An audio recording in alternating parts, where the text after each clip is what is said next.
പകവെടിയണം കനലൊടുങ്ങണം ഇനി സ്നേഹം നിറയണം ഇതിഹാസ ഭാരതത്തിൻ സംസ്കാരം കാക്കണം പകവെടിയണം കനലൊടുങ്ങണം ഇനി സ്നേഹം നിറയണം ഇതിഹാസ ഭാരതത്തിൻ സംസ്കാരം കാക്കണം ഹിന്ദു മുസൽമാനും ക്രിസ്ത്യാനിയും ഇന്ത്യ തന്നെ മക്കളെന്നോർത്തിടണം എന്തിനാണ് ഈ യുദ്ധ കോലാഹലം നമ്മൾ ഒന്നിച്ചു കൈകളെ കോർത്തിടണം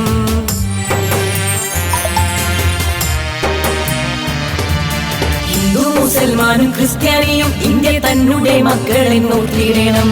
എന്തിനാണ് ഈ യുദ്ധ കോലാഹലം നമ്മൾ ഒന്നിച്ചു കൈകളെ കോർത്തിടണം ക്രിസ്തുവും കൃഷ്ണനും നബിയും പറഞ്ഞുള്ള സൗഹാർദ്ദ പാതയിൽ നീങ്ങിടണം ക്രിസ്തുവും കൃഷ്ണനും നബിയും പറഞ്ഞുള്ള സൗഹാർദ്ദ പാതയിൽ നീങ്ങിടണം പകവെടിയണം കനലൊടുങ്ങണം ഇനി സ്നേഹം നിറയണം